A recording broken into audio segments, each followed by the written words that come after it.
Hello there, welcome back to another episode. Today is the final week of the year for me doing these regular scheduled shows. I'm going to do them randomly over December. Because it's December, I don't really want to be doing like a whole bunch of them every week. I'll just do them as I see something I want to talk about. Because I'm using a webcam, it's not as difficult to set up now. So I'll do them random over the next short time, so there won't be much of a problem that. So I'm just warning, don't expect any big clumps of videos beginning of the week over December because you won't get it. It's just not going to happen. But this is the last week of doing that. The first one we talk about is the obvious ones, Parasite, which is the big Oscar winner, the big Palme d'Or winner from Cannes. Bong Joon-Ho's film, the director of The Host, Memories of Murder, Snowpiercer. He was already a big director well known for well respected films. But this was his kind of breakthrough film for everybody to love, really. Even though there's a lot of people I know in this kind of film community that touch a film who say it's good, but it's not as good as some of the other stuff. I've only seen some of the other stuff. I like this. I prefer this to Snowpiercer, which I've seen. I think I preferred The Host though more than this, but they're both really good films. I just really, really like The Host. Now, Parasite is the story of a family of grifters who are, when we start the film, they're really down in the luck. I mean, this is the family on the picture I'm showing. I pointed the wrong direction of because I'm an idiot. And they grift, they try and find any way out of doing anything so they don't have to work that much. But of course, just like any grifter, any gangster, they spend so much time working, stuff to avoid working. They probably work longer hours than people who actually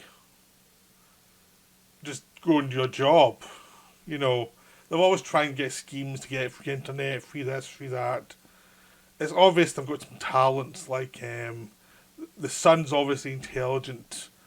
The daughter's good with art, and she's like very much put her in something. She's really good at it. She's really smart.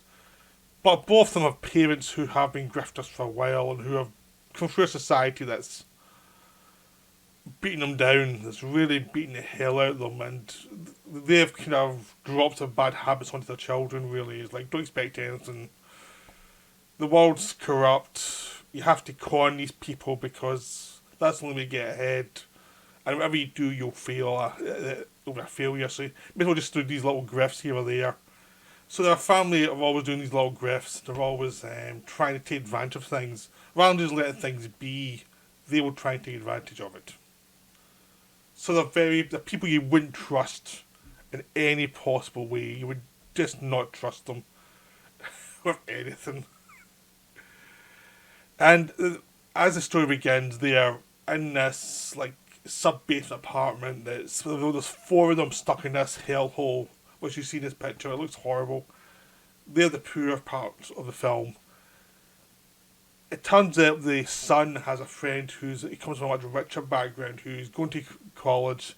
Now the son could go to college as well if he can afford it, because he's intelligent enough to be able to do it, but he doesn't have the money. But you can tell that both the kids have that intelligence if they were driven by parents who actually went into all the middle class professions and tried to train them to get ahead, but his parents are much more self-involved. But he's friends who are in that world. There's one particular friend who says, "Look, I have to go abroad to do stuff. So can you take over tutoring this girl that he teaches in? Pays well. Even though you don't have a college graduate, if you just fake something, they'll never know, and you probably do a better job than anybody, any idiots I go to uni with, you know." So. Because plus the guy knows he's a grifter, so he knows he'll probably do it. So that's the setup. That's the let into the family where he gets in, shows he knows what he's doing, and he's told by his friend, the mother's kind of simple. The mother's kind of stupid. Basically, as the mother's very spoiled and she doesn't really know the world, which makes her the easiest target ever for any con person because they can just spin yarns around her and she won't know the difference because she hasn't learned anything from the world. She hasn't been in the world to really get beaten up by the world and to see that you don't trust everybody. So the story basically is that he cons his way into the job. The girl likes him. The girl really fancies him. The 15-year-old. Of course, he takes advantage and kisses on things. Then he sees the opportunity that this woman really isn't that bright. She can really be conned and they can take more money off her. And the son is traumatized. The young son's traumatized by something. So he says he knows this art person who can teach his son, because the boy likes art, to teach the boy art and try and grave his trauma that way. So he brings his sister in because his sister's arty, and his sister does a show of being arty. She sees the possibilities too, so like a little old grifter, she just decides to bring her father in to be the chauffeur, because she can be the chauffeur. Then they bring the mother in to be the housemaid, but the housemaid. That's as far as I'm going to go. I'm pretty sure a lot of people are going to watch this video have seen the film, but this is going up to about the 45-minute mark of the film, over a 2-hour film. That's the setup, really. It's like, okay, you know something's going to go wrong here in this setup. You know that you can't just have this story go in this direction without something else happening. So it's just you're watching them, and it actually is, for such a dark setup of con people, it's really funny. And you really like the con people, and you really like the victims, which is really interesting, because, like, you can tell by their behaviour that the family of con people, they're not horrible people. That's just the way they've been learning to survive in a world that has pretty much ignored them and just let them fend for themselves. And they live in a society that lets the poor fend for itself. But you don't hate the rich either, because the rich don't know any better. They're just it's just a guy who's working on this technology. He's good at it, so he gets paid well. So he's got a big house, and they can afford to pay people to do stuff for them because they're so overpaid. And the wife can stay at home and not do anything. She can just look after the family, and she's completely clueless. And it's like they just don't know what the world is, because obviously the father's gone through university and his skills have been picked up quite quickly, and he's never quite known. He knows more of the world than the wife, but he's still been insulated a lot, while the other family have faced up to the brutality of the world, the uncaring nature of the world. If you don't have the skills, if you can't promise technical knowledge, you can't promise, to make the state really rich. If you're just a person living on the streets and trying to survive, the society doesn't really care. And that's kind of one of the big points, is that the Parasite could count to both families for different reasons. Like, one of them's, get a lot of money for basically making nice little toys for other rich people, while the other family is, the parasites are conning people, but that's the way they're going to survive, because they don't really have the kind of skills. They don't have the education certificates they need to get further up in the world. They just don't have that. And they obviously don't make enough money to be able to send their kids to college. And that's what a lot of the families in this world have, that problem. People live in the same areas that they do. That's their problem. It's like, if there's rain, they're going to get flooded. If anything happens, any little thing goes wrong, their lives are ruined. That's going to be a constant thing. And a lot of people they see around the streets are drunk or have lost their way entirely. I mean, this family's still trying to hustle a little bit, but it's like, you definitely get a sense in the poor side of South Korea. If you're ever down and out, you're down and out. No one cares. Just like the poor part of any society, nobody cares.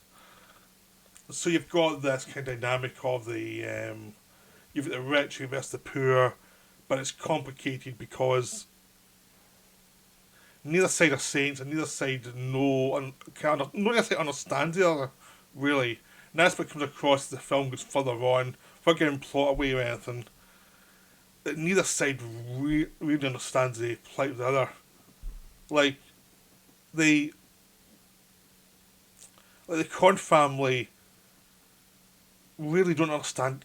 You're getting paid to do a job, really, and they just don't understand the concept of that. Actually, just doing a bit of work. It's not a con. They don't understand that because that's the way they've been brought up, and they've come from a society that's, or their strap society is, the the work's a con because it's always con against you. So you just try and make what you can from it because it's not going to last, and you just have to try and extend as much as you can to do as well as you can in it. And the rich people don't understand what it's like to be poor. If you lose your job, you're in the streets. You know, there is no like security for you. If you lost your job, you have problems. If your business goes wrong, there's nothing there to protect you from debtors who, it's really brutal if you're in the wrong class. And that's the kind of the theme of the film is how you don't understand the other side. No one, no one actually has the interest because both sides are so insular in their point of view. They don't have curiosity to the other side, like ever.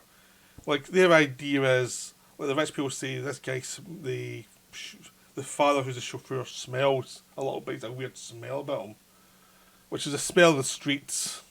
You know, they don't ever have any understanding of why that would be the case. They just don't like it, and it's that kind of lack of curiosity that really does people in.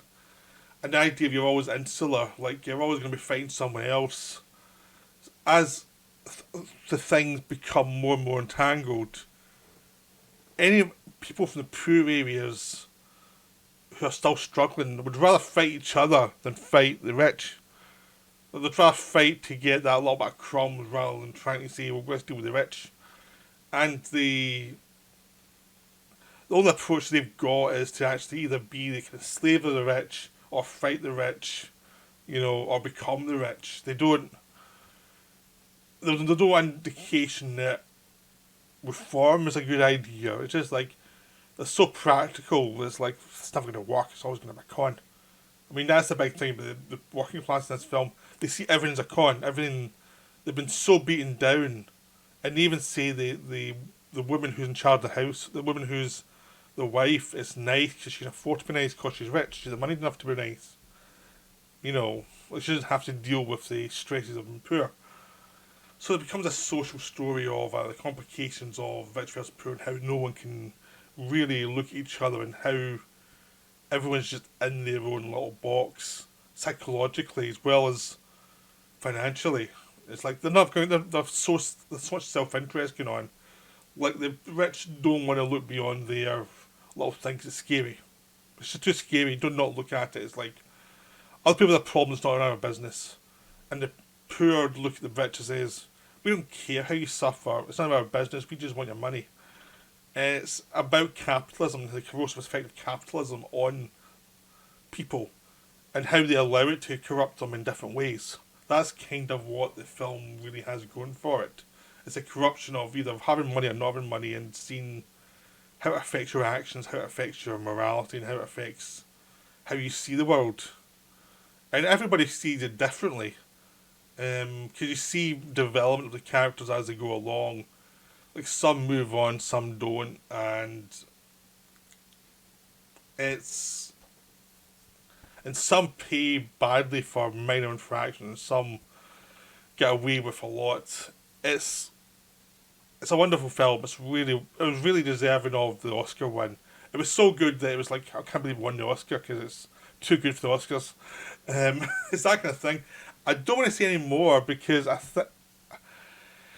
you don't want to ruin the second half. The second half goes in really interesting directions you don't see coming. There's a point where something happens in the middle of the film that just suddenly switches the whole film to something else. And it's what I mean, kind of jumping around. Because it's like, you don't want to ruin it for anybody, But but it is really wonderful what happens. Because it just flicks a switch and actually shows you what's going on under the surface of everything. Which is what I've been trying to talk about without explaining the plot. Because a lot of the stuff I'm talking about also applies to the first half of the movie. But that's the big theme I'm talking about, really.